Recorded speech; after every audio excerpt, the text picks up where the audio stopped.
Welcome to the Soul Seeker podcast. I'm your host, Sam Kabert. I started this pod back in 2019 when I was taking my first steps on the path of remembering. And at the time, the tagline for the show was a journey of self-discovery. A year later, it became a journey of remembering. Yet, what I know now is back then I was still seeking. And what I've come to know now is that it's the journey of seeking that brings us the silent, slow stillness of acceptance. And therein lies our own innate wisdom. It's my mission now to eradicate the glorification of hustle culture, as it was my drive in entrepreneurship that led to a greater whole, and that's because I was outsourcing my sovereignty rather than looking within. So let this be your invitation to take a deep breath in and remember that at any time we can shift our thoughts and our feelings to create the outer world in which we wish to live. Soul Seekers, it's time to grow. Let's go.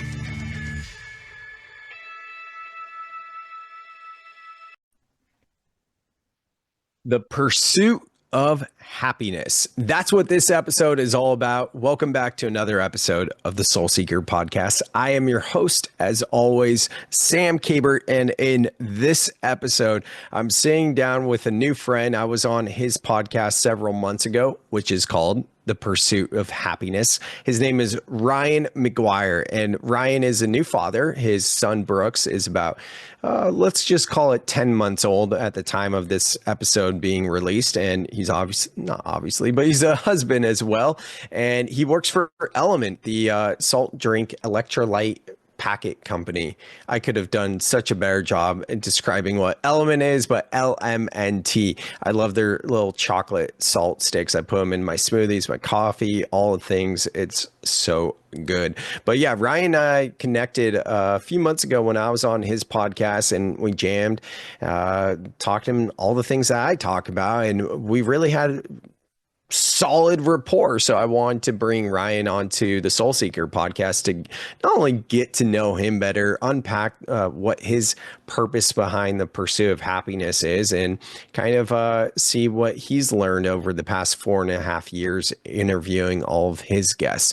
So in this episode, you're going to hear directly from Ryan about why he started this podcast in the pandemic, the personal, mental, and emotional challenges he was struggling with at the time that really inspired the creation of this podcast, how he's juggling it all now as a new husband and new father, and really just real, raw, authentic conversation. Two men connecting together and willing to show their vulnerabilities. So I think you're going to really enjoy this episode. I just love the title of his podcast, The Pursuit of Happiness. I think it's so important to be mindful that it's not about the end destination, and how can we actually be in the journey itself, and at any given time we can realign. So with that, you will get a ton out of this. If you're new to the Soul Seeker podcast, please make sure to subscribe, rate, and review.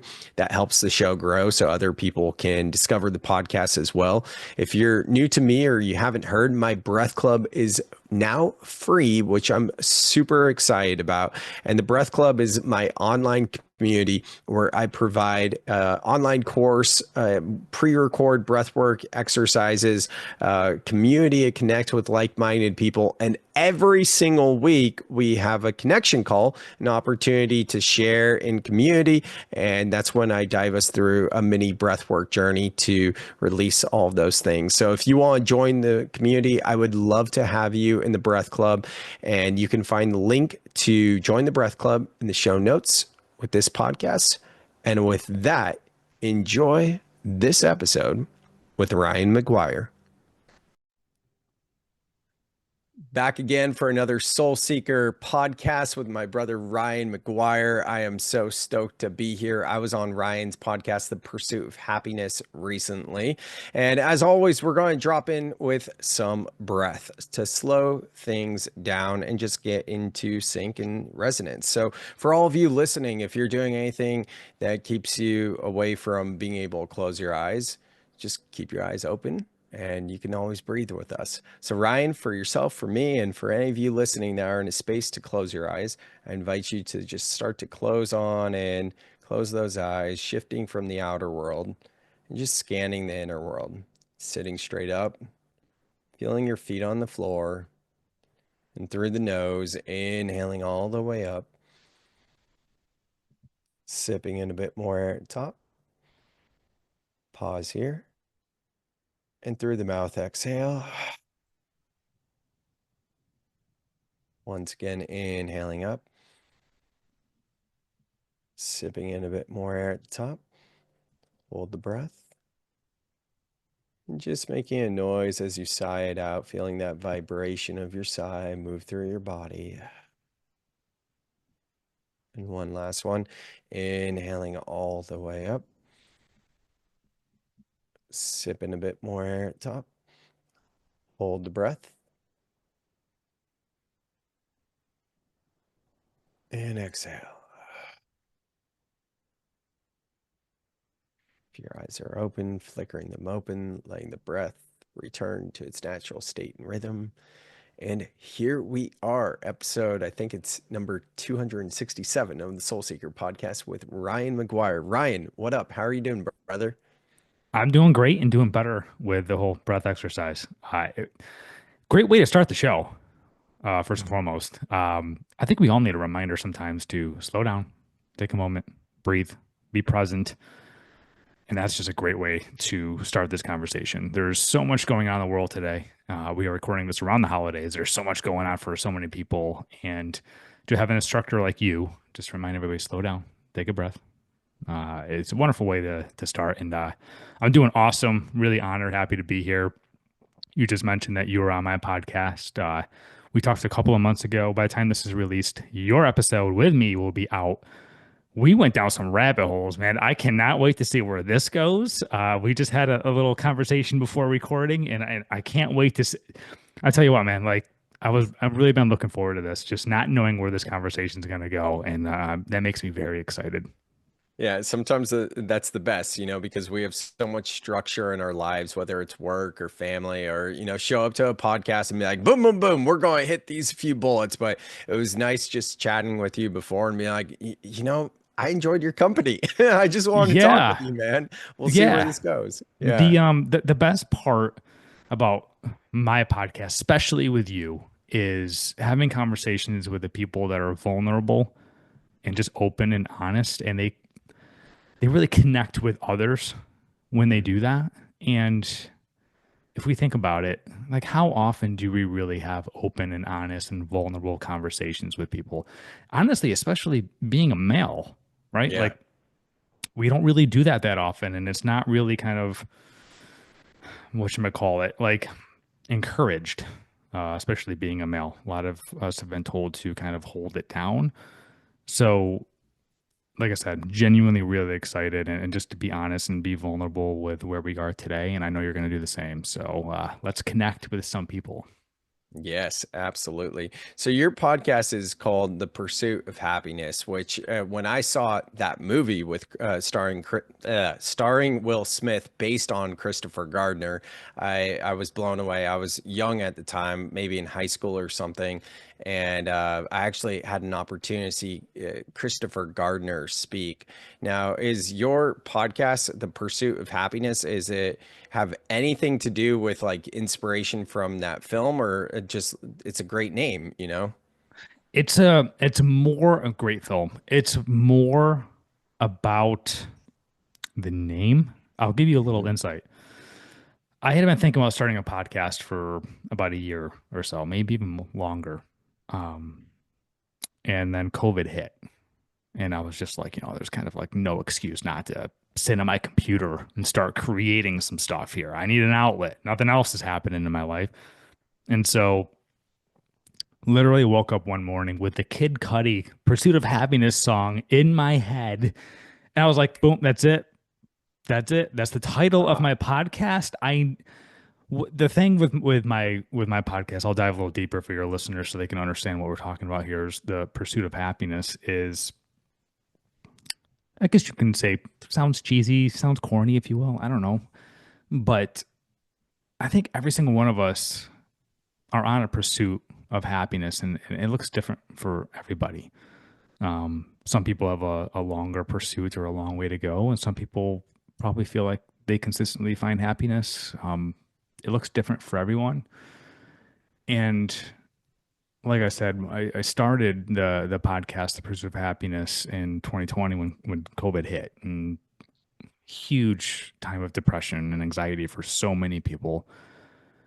But my reasoning for starting the podcast wasn't necessarily my anxiety or depression from COVID. It was more about my family situation, with my parents splitting up, getting Mm. divorced, and me being right directly in the middle of it and being brought in between both parents and my sister. And it was every day getting phone calls and text messages, just one talking negatively about the other. And it was just an anchor to my day every day.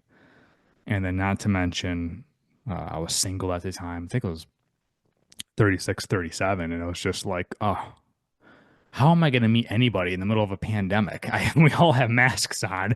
I can't. Yeah. How am I going to ask someone out on a date when you can't even see what they look like? No, you can't sit next to them. Like, it was so awkward. And at the same time, I'm a big dog person. You're a big dog person. And my dog of 15 years was getting really old. She was my best friend. It was, me and her for almost 2 decades. She was 15. And it was just, for me personally, a really hard few months, if not year. And I said, you know what?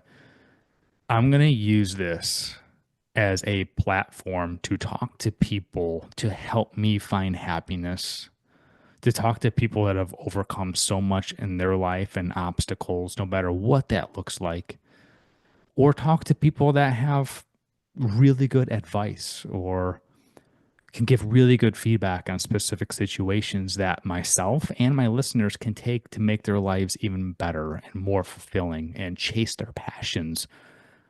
And I'll tell you what, just to fast forward 4.5 years now, it's been the best decision I've ever made.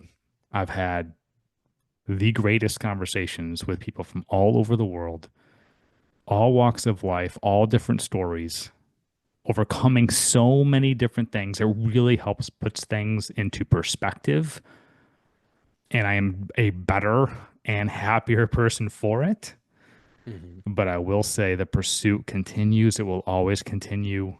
It is up, it is down, it is up, it is down. I'm still dealing with that family situation. It is incredibly difficult. Since starting the podcast, actually got married. Now I'm a dad. Yeah. So amazing things are happening, and some things continue to weigh me down. The pursuit is consistent. It will always continue. And I feel like I'm rambling now, but I wanted to give a little bit of a backstory of the pursuit of happiness. And I think people can kind of relate to that because we all have something going on in our life. We all have something, but we all just genuinely want to be happy. That's really all we want. Mhm. It's beautiful. Thank you for sharing. And I had a feeling it was going to have to do with connection, desiring connection, just based off of a few things that you said previous. And, that was kind of a nice little surprise for myself as well with podcasting to be like, wow, I am learning so much. And I have to go back 5.5 years ago to think about when I had the idea of the Soul Seeker podcast, this one, because at the time I had a podcast called What Up Silicon Valley, Brand Hero, and Mojo Mondays. I Wow. was juggling three. Yeah, I retired all of those. But I remember with Soul Seeker, it was kind of similar with you. It was connection. It was like my whole worldview had been shattered after sitting with ayahuasca and going through a spiritual awakening experience. And very, very similar to you, just connecting with the guests, not even necessarily like interviewing quote unquote experts, but just having real conversations about mental health, emotional health, what this dance of the human experience is. And it's just so cathartic because kind of like how you put it, like as men, we don't really have that time and space to just connect and talk. It's like a lot of times we are doing something and then the Mm. talking is a byproduct, and how deep you go is usually right before the time's up, and and then it's like you're just scratching the surface, and then it's like, Yeah. well, now time to do the next thing, obligation. Have you ever gotten into men's work, like formal men's work or anything like that? Not formal men's work. I would absolutely dive into that. I'm all about self-help. I'm all about mental health. I've done numerous episodes on mental health. Those are the most impactful for me. Like there are episodes, I love every one of my episodes. Like kids, right? And you love every one of them. Yeah. Some of them impact you a little more. The mental health ones are the ones that really, really stick with me. They're the ones I definitely make sure I share with friends and family. So I know how important that is, and I love the fact that you and your show has a lot to do with mental health. I love talking about your journey with mental health. I have yet to do ayahuasca. Not writing it off. We'll Yeah. see. My journey definitely looks a little different than yours, but yeah, mental health and mental health work, very important to me. But no, I've not done specifically any men's work. What about mental health, like in terms of maybe recent episodes? Or I mean, it's been 4.5 years, give or take, for you, so there's a lot to go through in your mind there and process. But is there anything really like jumping out at you, like if you can think back to those episodes or things that came up that you would want to share with your friends and family? Like what's something that you might want to share with the listeners now? That's a great question. I think a few things come to mind. I think it was with Holly Essler. It was either episode 9 or 10. It was very early. Mm, She ended it with, "It is okay to not be okay."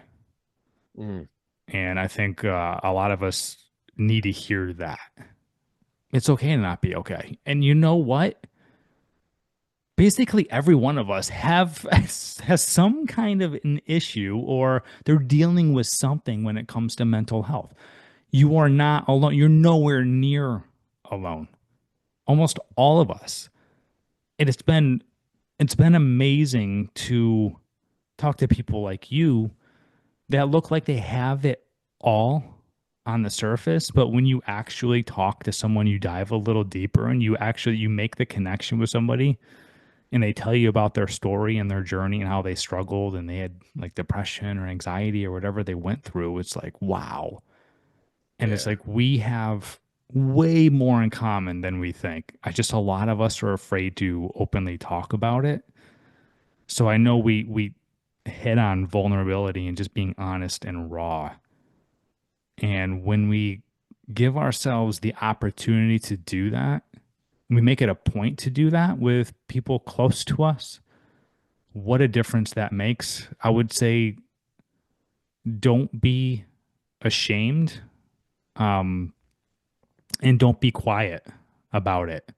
Be open, be honest.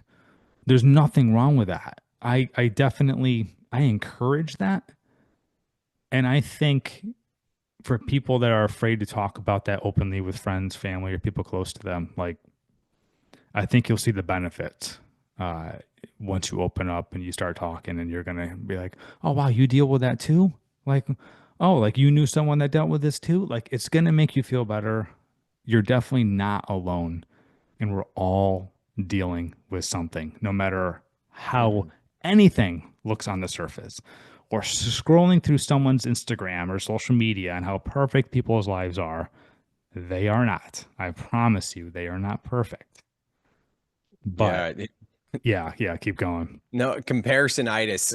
We all kind of suffer from that. Yeah. I don't know if I know anyone or would believe that someone doesn't experience any form of comparisonitis. So there's a few things that are coming up for me as you say that, and that's such a great point of it's okay to not be okay, and just giving yourself the acceptance to feel that grief or even anger, whatever the emotion is that's rising for you.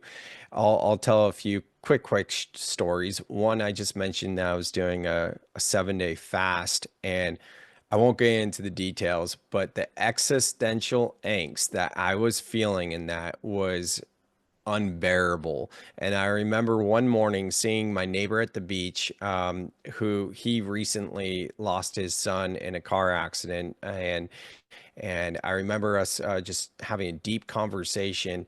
And next thing you know, both of us are crying, just sharing Ooh, different stuff. And I share that to say, to kind of highlight and double click on what you're saying, because having that safe container let so much out for me, where like that was the turning point where I was able to move past the existential angst, because I was able to share that deep bond, and share what I was struggling with, and as well hold space for him.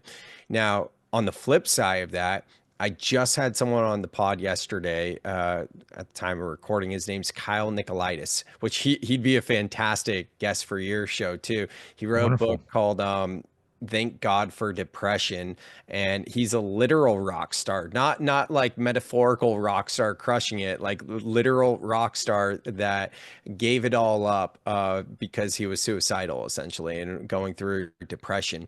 And one of his short stories that he shares is he was telling his manager, I believe it was, during like working through a record when he was experiencing a lot of depression. He told his manager that he was depressed, and his manager said, "If you're so depressed, then why don't you just go kill yourself?"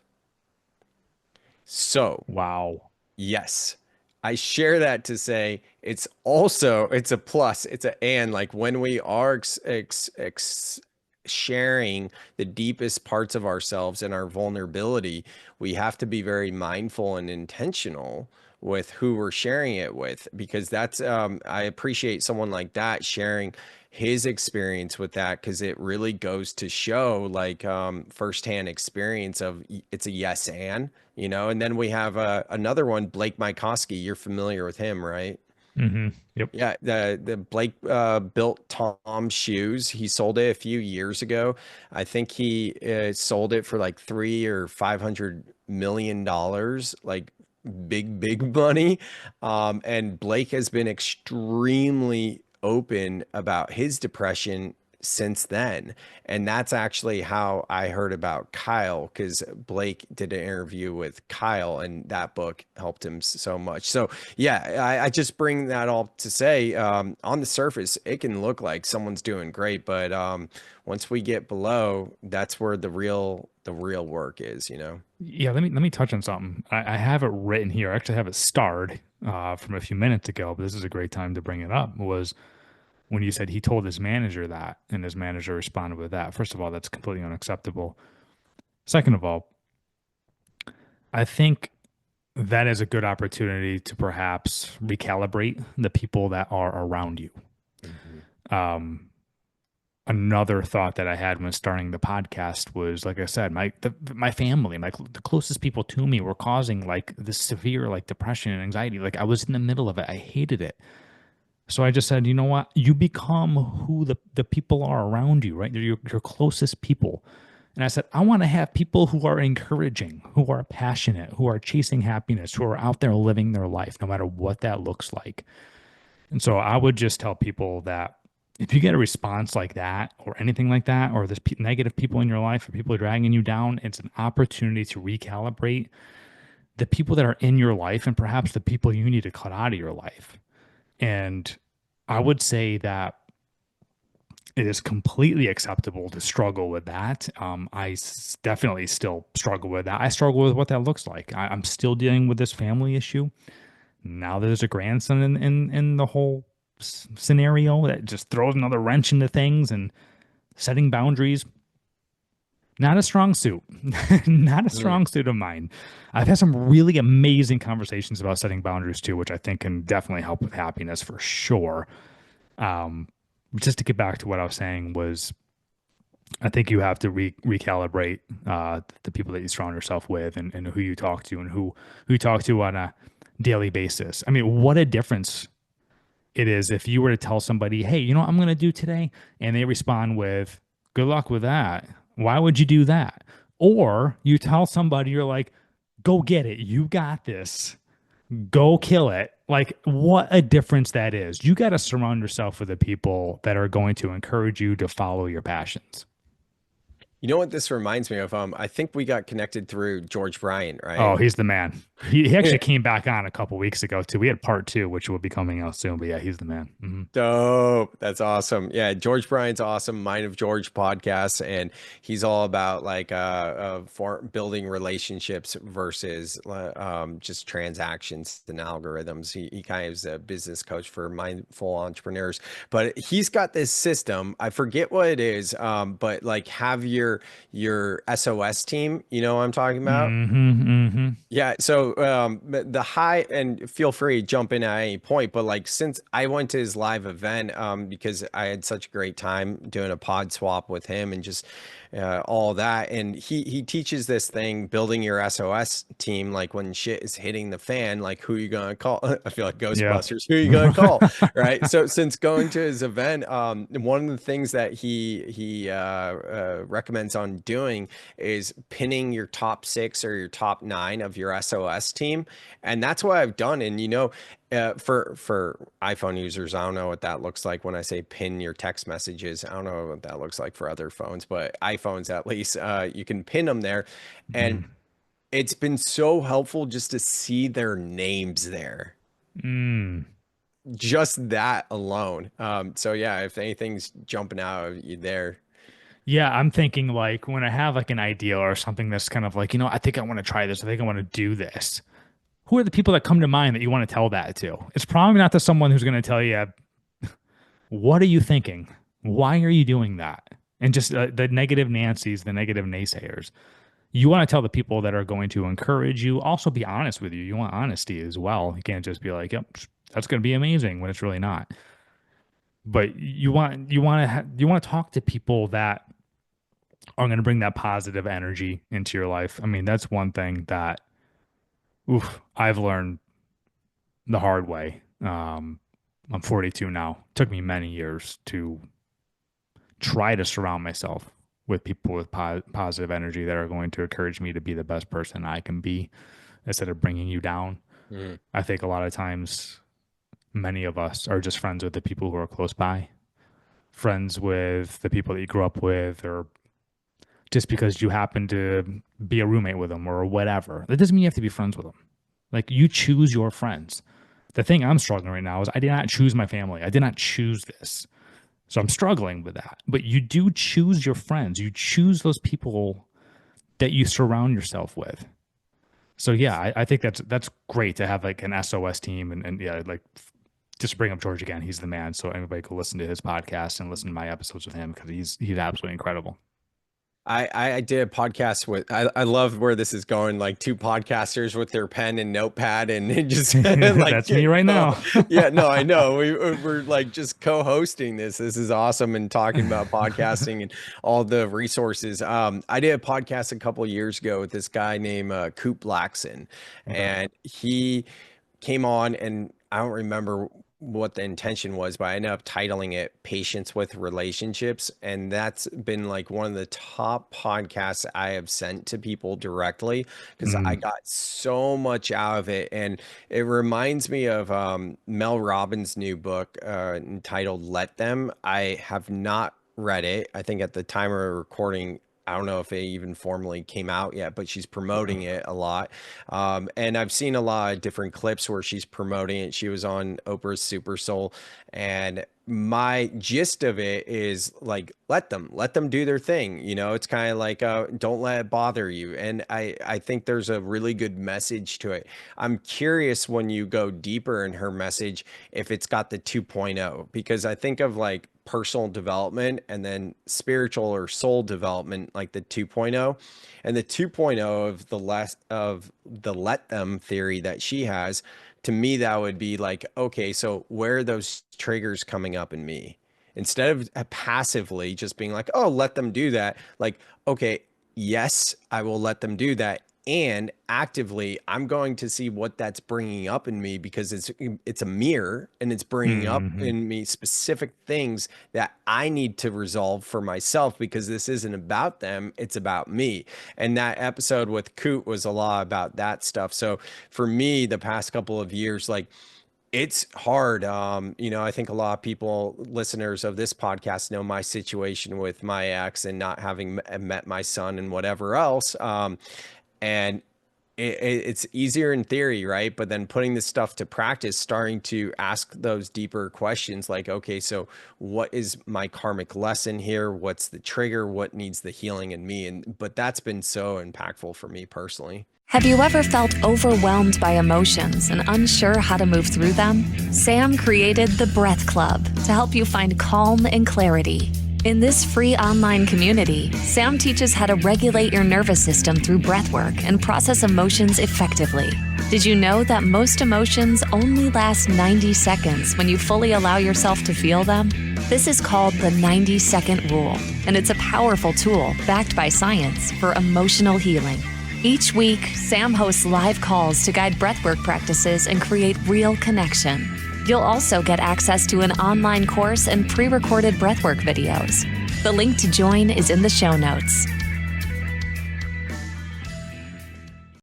Yeah, it takes a grown adult, honestly, to look in the mirror and kind of say, what's going on here. I'm going to release an episode here coming up shortly about the importance and the power of coaching and of hiring a coach. So I'm working with a personal fitness trainer, Marcus Philly. Now I'm not sure if you're familiar. He's in Cali. I had him on my podcast about 4 months ago or so. Amazing CrossFitter, amazing trainer, weightlifter, fitness, nutrition, all that good stuff. I finally had a come to Jesus moment with myself. It's kind of like, I am working out entirely too hard, too much, to not see the results that I should be seeing. I'm doing something incorrect. And I think the ego in us doesn't allow us to say that a lot. I'm doing something wrong. What is going on? What is the cause of this? And sometimes it just takes a conversation with somebody. Sometimes it takes hiring a coach. Sometimes it just takes looking in the mirror and saying like, okay, hold on a second. Let me look a little deeper. Let me dive a little deeper. I'm not happy with something. I'm not seeing results. I'm not where I want to be. And that's okay. That is absolutely okay to be not where you want to be. But every day that goes by, you're wasting time to make an adjustment and at least take a step forward on the proper path instead of keep going down the wrong path. So I really do think it is important that we each just take some time to self-reflect. Am I where I want to be? Am I the person I want to be? And it's absolutely a-okay for you to say, nope, I'm not today, but this is how I get there. It's kind of back to that saying, like, just be 1% better today. That's all you can do is just be 1% better every day. And I remember I listened to our podcast again before this conversation, and I remember, not to go too far off on a tangent here, but I brought up the quote from the children's book that I bought my son. Gosh, I forget the name of it, but it's when the little boy is through like the forest with the horse, and they're lost and they can't see a way out. And the boy says, I can't see a way out. How do I get out of here? And the horse says, can you see the step in front of you? And the boy says, yes. And the horse says, just take that. I love that. I absolutely love that. I will always remember that, because the first time I read that, that really stuck with me, because a lot of us are just so far focused on the distant future, and they expect to see results overnight and all that stuff. It's not going to happen. Things don't happen like that. But self-reflection and self-awareness, I've said numerous times in my podcast, self-awareness is the most attractive thing that anybody can ever have, period. Whether you're a male, female, or however you want to, gender yourself, if you will. self-awareness is one of the greatest things ever. To talk to somebody that's self-aware, like, yeah, this is what I'm good at, this is what I'm not good at. Like, it's just so refreshing. It's the absolute best, which is why I've enjoyed our conversations. You're very, very self-aware. You as well. It's those are the most fun conversations, talking with somebody who is very, very self-aware. Yeah, I agree. And there's been something that I've been chomping at the bits to bring up, and now seems like a good time. Toxic positivity. We've talked about having people in your circle that lift you up, and not like people that are of lower frequency and just going to see the negative, and surrounding yourself around positive and uplifting people. What's been your relationship, either personally in your life or interviewing other people, in relation to the concept of toxic positivity? Do me a favor, dive a little deeper into what I want to hit on Yeah. that. What is toxic positivity to you? Ooh, what is a quick definition of that? It's showing up with the mask on, like everything's great, everything's perfect, everything is Oh, I fine. hate that. Yeah, yeah. Like I even did a yoga teacher training in Bali this time last year, where the yoga teacher trainer was like, never entertain a negative emotion or a negative feeling. And I was sitting there having done like just this deep work of the subconscious mind, and like how important it is to feel your feelings and accept these thoughts, and like been doing a lot of training on that. And I was like, I reject that completely, Yeah. you know? So Yeah. No, I mean, there's nothing as far as the podcast naturally that comes to mind, but if you see a quick episode, that's probably why. I don't really that's want to funny. have very deep conversations with people that don't go very deep.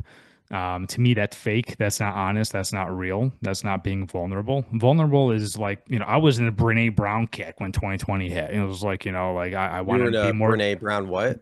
kick. Oh, Like I kick. was reading Okay, all of got her it. Yeah. books, and it was like, you know what, like, let's be vulnerable, let's be honest, let's put ourselves out there. That's why I started the podcast. It's like, this is my journey too.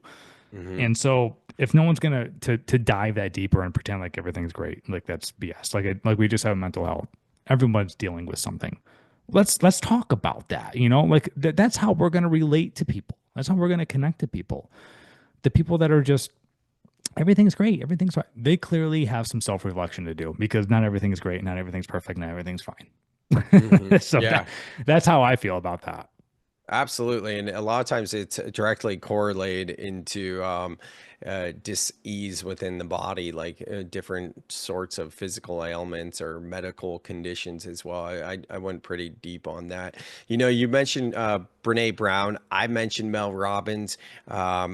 I feel like I'm always and I'm curious because, I don't know Brene Brown's work that well, but I've always been someone who follows like female influencers or female voices, or do things that a lot of women would do, like a yoga teacher training, for example. Do you find that you are kind of one of the fewer men in a room, whether it be like, you listening to Brene Brown, be like, well, uh, I'm still a guy. I'm still a dude, because I Right. know for me, like even taking Amy Porterfield's course and binging her podcast back in the day, I was like, I know if like my meathead friends knew this, they would be giving me shit. And that was before I was like into spirituality and mindfulness. And when I started this journey of going deep into spirituality and mindfulness, I actually had to call myself a recovering bro, because I went so Hmm. deep on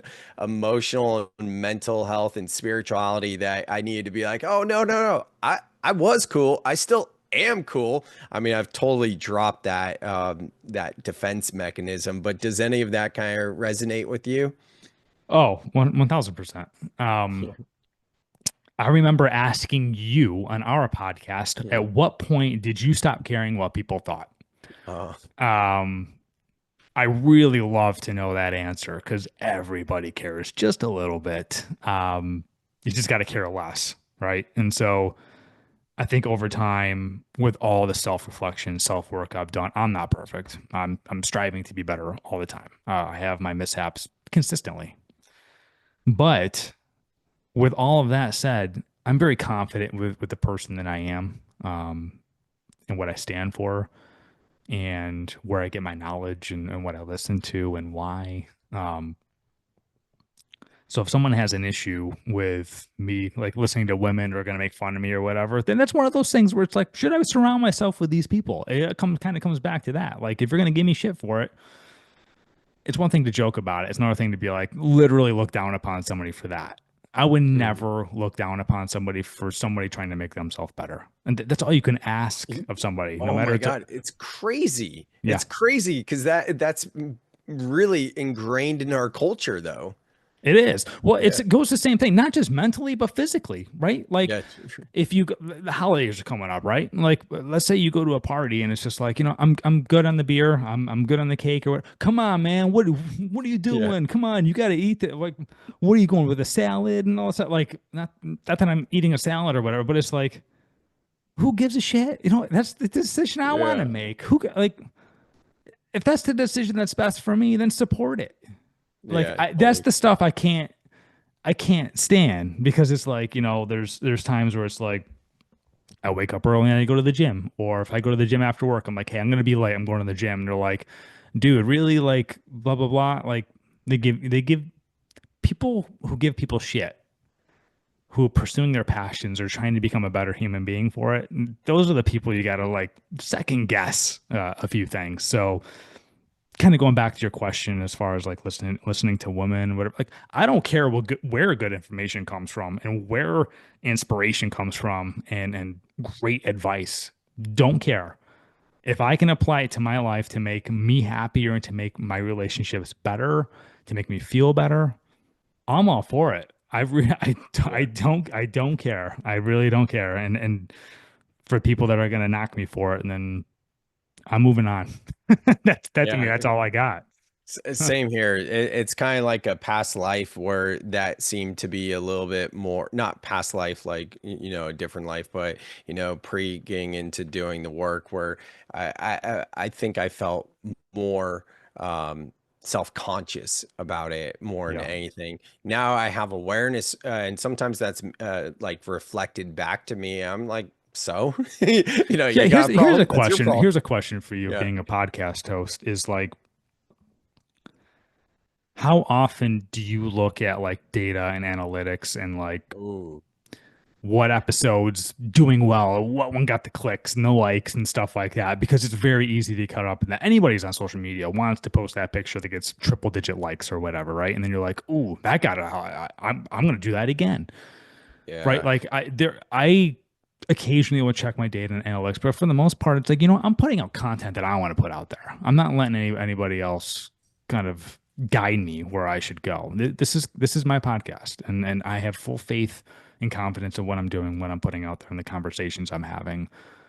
And so it is very tricky for anybody, especially in today's digital world, to not care what's getting the clicks, what's getting the likes, and what's popular and what's trendy, and to stick with who you are and what you know and what you believe in.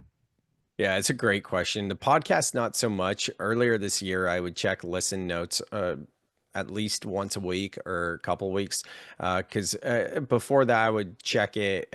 Listen Notes is a website where it gives like the ranking of your podcast versus going into the individual hosting and seeing each episode.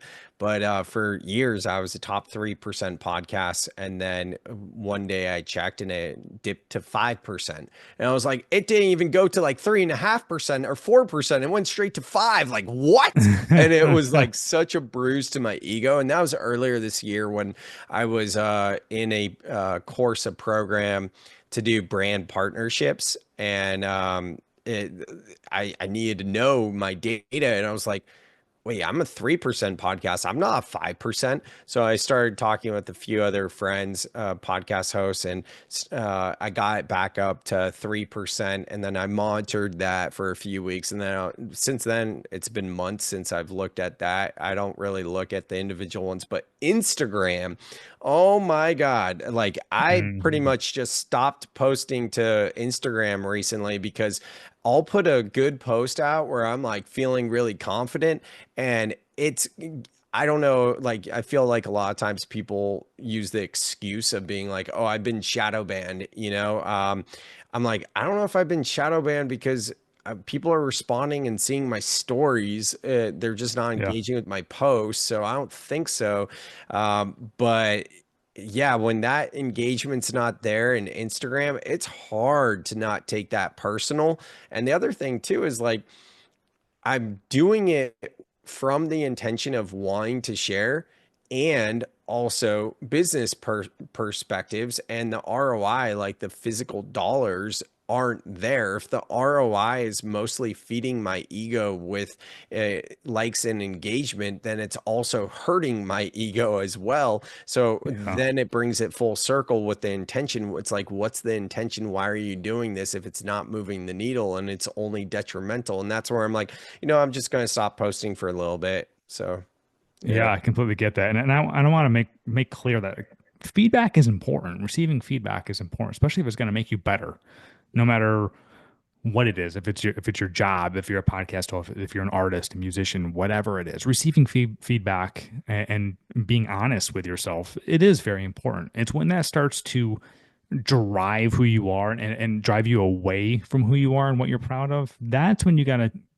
kind of hit the pause button a little bit and be like, am I getting a little too far from why I started this, why I'm doing this, who I am as a person? And then that's, like I said, that's when you got to kind of take a look in the mirror. So I'm very proud to say after 4.5 years, like, yeah, do I keep tabs on analytics? Yeah, every now and then. It doesn't really guide what I'm doing next. I'm just very confident in myself and what I'm putting out there and how I'm putting it out there. And if I'm going to succeed, I want to succeed being myself, not being someone I'm not. I don't think I'd be proud of that at all. Yeah, absolutely. And we touched on this on a recent podcast with the guy I mentioned, Kyle Nicolaitis, and we were talking about creativity and coming from a place of like creating from what you want to create versus what you think you're supposed to. And he had a really great example of before his like spiritual awakening with his first album, just being like what he wanted to birth, and the second album trying to make the record label happy, and then it not doing as well. But anyways, yeah, I think you'd really connect with him. It's fun. It's interesting too to see his story, because his band was called Beware of Darkness. And he was talking about like how on stage he would smash guitars because he was so depressed and suicidal. And I was like, oh, is that why other people do that? I never really thought about why they do that on stage, but for him, that's why, right? And just like in hindsight, like a lot of like even the band name Beware of Darkness, and he was facing so much darkness, so fascinating story there. If you're looking for a powerful and transformative experience for your next event, consider bringing in Sam Kabert as a keynote speaker. Sam's message of soul life balance and his expertise in mental health and mindfulness resonate deeply with audiences. He not only inspires with his story, but also offers practical tools like breathwork to help attendees regulate their emotions and reconnect with themselves. You can even have Sam lead a guided breathwork journey, creating a truly unforgettable experience. To learn more or book Sam for your event, check out the link in the show notes to book a call with Sam now. Shifting gears though, like to work, because I think now is a good time to bring in how you manage it all as being a new dad and a husband. You've had the podcast, and then you've been with Element, I don't know what to call it, the hydration salt packet company that so many people are familiar with. Is that good? Is that a good description? Yeah. It's electrolyte powder, Oh. hydration company. If you haven't tried it, it's awesome. It's good stuff. I definitely recommend it. You guys gotta try it. Like literally, I drink these chocolate salts every day. I discovered the chocolate salt trick maybe 2 years ago, and I've turned so many people on it. And I mean, Element might not love this, but typically what I'll do is I'll use a half packet of. But my wife does the same, so I get it. No. I got enough. I would use the whole one. It's to save money. It's just, it's not too salty. It's like morning coffee or concoction. I'll use a half packet afternoon smoothie. Use the other half Hmm. packet, the chocolate salt. Oh my God. Like I'm not just saying that because Ryan's here. I actually really, really, really do love Element. And that was like a bonus of connecting with you. But you've been at Element for not long, right? Like a year or something? Year and a half, yeah, about a year and a half. Yeah. Yeah. So, what was that transition to working with Element? I believe you work remote. You're obviously still managing your podcast. I mean, some people call it work-life balance. I call it soul-life balance. But what does it Yeah. look like for you? Ooh, it's still being figured out. What's interesting is having a baby thrown into the mix. And I feel like every stage of life of this kid, and he's not even 9 months yet, throws some kind of a wrinkle into it. And it's like, now he's mobile. So there'd be Was times where mobile. it's like, I'm gonna put you here and I can do something for 10 to 15 minutes. You're not going anywhere. Those days are done. So it is honestly like now, as I mentioned, I'm doing this workout training program with Marcus. Like sometimes the only answer is get the F up early. You got to get up early. Like I can't stand when people are like, not enough time in the day. Well, that's because you're not getting up clear, like, or go to bed late or something. Like you want to obviously got to be careful you're not burning the candle on both ends. You don't want to kill yourself here, but that's another thing. You gotta have a conversation with yourself, look in the mirror and say, am I actually making this priority? Am I actually getting up early? Am I going after this as hard as I possibly can? Am I going to regret not trying a little harder? It's a lot to manage. I will fully admit, like I was cranking out an episode every 7 days. Now it's probably about every 10 days because I will say that as huge of a priority this podcast is, my family does come first. I can't put the podcast ahead of my new son and my wife. Obviously, those relationships are number one to me. But managing this, yes, this I'm going in kind of in order of the day. The workout program, having a son, having a wife, having a job, having a podcast, and then you get everything else thrown into the mix. Yeah, it's a lot. So it's a lot of pre-planning, a lot of scheduling, a lot of I told myself I would do this, so I'm going to do this, holding yourself accountable. And most of all, it's a lot of communication.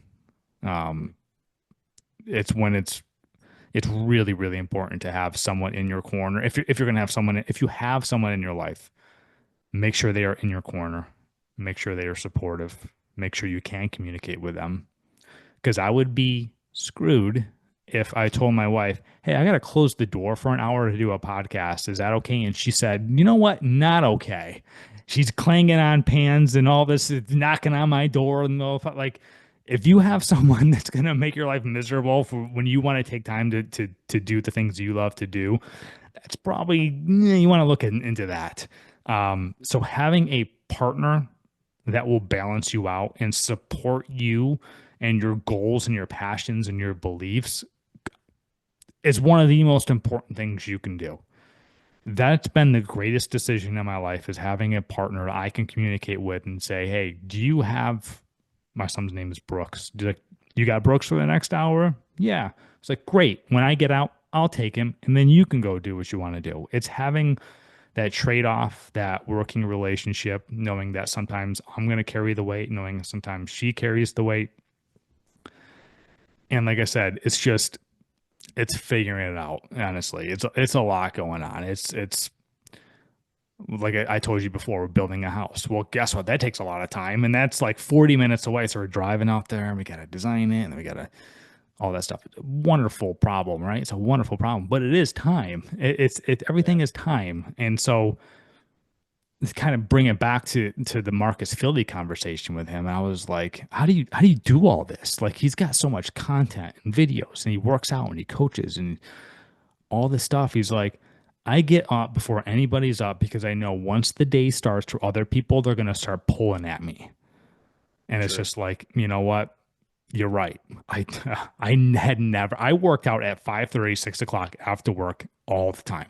Now I'm working out at 6, 7 a.m. I've gotten into the habit, which is amazing.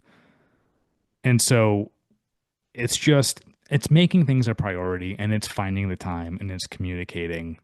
And not every day is going to be perfect. That's probably my number one struggle is a lot of times like when things get thrown off a schedule, things are not going according to plan. My dog is sick, right? And it's like, I got to go to the vet now. I got to cancel this meeting. This podcast got blown up. Got to move it. Got to do all this kind of stuff. I mean, that's life. Life happens. If that's not happening to you, you're not living enough. Yeah, totally. It's interesting because I wanted to talk about flow states and like entering flow states and creativity. And for another use of the word flow is kind of like the archetypal energy of the feminine or the yin energy and being adaptable, and I do really believe that we need both. That's why I call it soul life balance, because work life balance is double yang and it doesn't have the flexibility for the adaptability for those examples that you provide. But all that to say, like for me, working with nootropics has been so incredible for flow states. And all like even right now in the other room, I have binaural beats playing and I can hear that. And that just speaks to the neural pathways. And it's amazing. That's dude, amazing. It's so good. It just creates a vibe, and yeah, so I love finding different hacks that I can to help enter those flow states. And I'm super pumped because Magic Mind, which I think you're familiar with them, it's this small little nootropic. It's like the same size of a little shot you could think of. It's the shot of goodness because it's got lion's mane in it and all these different these ingredients that really help to get you to be more productive and relieve stress. And I totally feel like when I take that Magic Mind, it helps me to enter into those flow states combined with some binaural beats in the background and good intentions. So helpful. And if anyone's curious and wants to try out Magic Mind, I have a 20% off coupon code. You can go to the show notes to check that out. But for you, Ryan, like what helps you to get into those flow states? Wow, flow state. That's such a big part of what I do. So I'm not just a podcast. I'm not a full-time podcast host. My name's not Joe Rogan or Chris Williams. I'm not any of these guys yet. I'm a graphic designer. So I do design work. And so getting into a flow state is, when you're in it, it is like, I am cranking stuff out. This looks good. I am rocking it. When you're not, it's like writer's block. It is terrible. As far as flow state goes, usually it's the time of day too as well for me. Usually about 10 a.m., 11 a.m. I'll admit I do coffee in the morning for sure. No question about that. It is quiet time. I like my quiet time after we drop Brooks off for daycare. I get the music going a little bit, sometimes some podcast. I tend to do better when I'm not so fully focused on the project. It is just like, it's one of those things where taking a shower or when you're in the water, right? That's like scientifically been proven like a great time to get ideas flowing and get into a flow state. And you're like, yeah, I got this. So showers, I run up the water bill every month. Take long. Yeah, go ahead. Yeah. Yeah, I know. I take really long showers. Well, before you go on, I just want to add to the shower thought. So I have a weekly breath club, and today I was telling the breath club how like last night I had a shower thought, and it was a massive idea I already took action on. I'm super pumped on, which I'll share later on. But I told them I totally forgot about this, but I used to take showers with the intention to get creative ideas. And it was like, yeah, it works. Like it does work. So that is such a great tip. I literally just brought that up earlier today. Yeah. It works. I consider myself fortunate for having, so I have a couple huskies. We got 3 dogs here. They're all huskies. And so I go for a lot of walks. And so when things aren't clicking, when things aren't jiving, I definitely will go out for a walk. I'm hitting 10 to 12 to 15,000 steps a day, just walking and or running, just getting out in nature, getting the mind flowing. For me personally, it's all about not just sitting there and just trying to cram it and make something work that's not supposed to work. It's stepping away, giving yourself the space to think about it, but not overly process it. And sometimes for me, like I'm a graphic designer, right? Like I don't work in spreadsheets. I don't work with all this data and I'm not a salesperson. I'm not any of that stuff. So I can't relate necessarily to that. But for me personally, something that works really well for me is when I get a project, I get a request. It's like, hey, here's the creative brief. This is what we want it to look like. Here's the goals. Here's the audience, all that kind of good stuff. Sometimes the best thing for me to do is to read that and then walk away. Because then I start doing the mental gymnastics slowly. It's like, okay, here's all these pieces of the puzzle. How is this going to start flowing and connecting and being put together before I'm just sitting there trying to cram it before I've actually took some time away, put some thought to it, have a thought process of how I want it to look like, how I want it to work. And sometimes just receiving the information, stepping away, letting it sit. Sometimes like no one wants to receive a project on a Friday. But sometimes that's not the worst thing because it gives you the weekend to think about, okay, when Monday rolls around, what do I want this to look like? How can this work? And so I will say huge for me. Like I said, walking the dogs, going to the gym, stepping out, being in nature, all that kind of stuff is allowing me to step away, do something else, get your mind on something else, and don't try to force something that's just not supposed to work.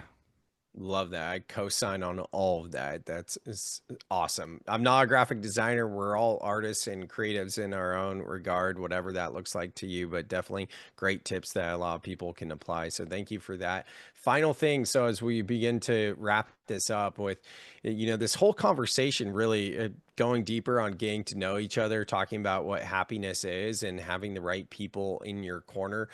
I think of this word pursuit, the title of your podcast, Pursuit of Happiness, and it resonates with me so much. My story is of someone who has chased success and then achieved the success only to feel more empty. And now what I focus on is being in pursuit of, right, and focusing on the journey. It's what in yoga, the Sanskrit word sadhana, it literally means pursuit of. And when my yoga teacher trainer said to name your ultimate potential is to limit your ultimate potential, it blew my mind. It really helped me to be in more of the pursuit of. So just any final thoughts as it relates to the pursuit of happiness to help someone out that feels like they could use a little bit more joy in their life? Yeah, I remember that quote from our conversation. I'll never forget that. That'll stick with me forever. I would say the main thing that comes to mind with what you just said, you said success. Success looks different to everybody, period. It is okay for what you think is successful, for what makes you happy, for what you're passionate about, to be different than what people think it should be for you. Like, I want to reiterate that. Like, if doing XYZ makes you happy, it gives you energy, makes you feel alive, pursue it. We just talked about the pursuit. Pursue that. If you were waking up every day because so-and-so told you, I need to go do this. This is what success should be. I should be driving this car. I need to be making X amount of money. Yeah, maybe you can find some happiness in that, but is that really making you feel alive? You live once. Make sure that you are living the life that you want to live. Beautiful. I love that so much. And I agree. Just taking the time to redefine success for what it means to you. And for me, I think about like when I go to bed at night and when I wake up in the morning and I can feel good about who I am, what I've done in the day. And I've heard my dad just retired and I've heard him say this so many times recently, but like he likes to do things during the day so he can feel like he accomplished something Oh, yeah. when he goes to sleep. And I'm like, I can see how that kind of has rubbed off on me because that's kind of similar to my definition of success on a day-to-day basis, just being like, what I do a day, like how did I be, like what happened? It's not so much for me about accomplishments, like what did I do and achieve, but it's like, how did I spend my time? How did I feel? And when I can be like, yeah, this was good day, then I feel successful, right? And if not, it's a chance to get in realignment with when you wake up from that slumber, you know? 100%. Yeah. And I feel for the people that are afraid to go to bed because they don't want to wake up the next day and face the challenges they're going to face. True. That, I feel for that. And for probably every scenario, that's not an overnight fix. That's like I said with a quote, that's take one step at a time. Try to be that 1% better. You can turn your life around. It might take a while, but then you're going to look back when you find that happiness, no matter if it's 5 days, 5 months, 5 years from now, and say, that was one hell of a journey. Nah. That was one hell of a journey. We all get to that mountaintop and we look back. Our favorite moments aren't getting to the mountaintop. It's the whole path all the way up, and you prove to yourself that you can do some of the hardest stuff you've ever done in your life. For me, that's like the greatest feeling ever, is proving to myself I can do it. I can show up. I can do things I don't want to do because it's going to make me a better and a happier person in the long run.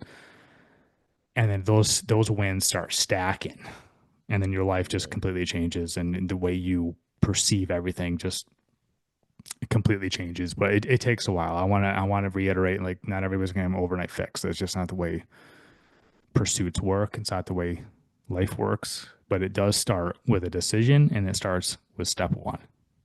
100. I love that. Going back to the children's book, take that next step. Yeah, full circle. Well, Ryan, this has been awesome. Thank you so much for taking the time to be on the show and sharing your wisdom.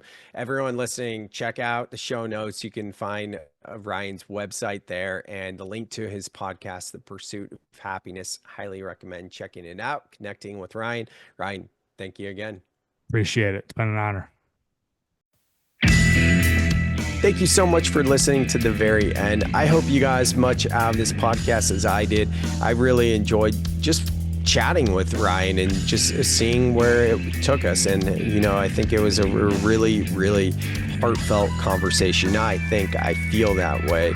I really feel more alive when I'm able to go beneath the surface with people. And that's what Ryan's all about. I think you guys can really see he's a good dude. He's one of the good ones. So if you guys want to go deeper and learn more about Ryan, I highly encourage you to check out his podcast called The Pursuit of Happiness. It's linked in the show notes. If you want to go deeper with me, there's 2 ways to do so.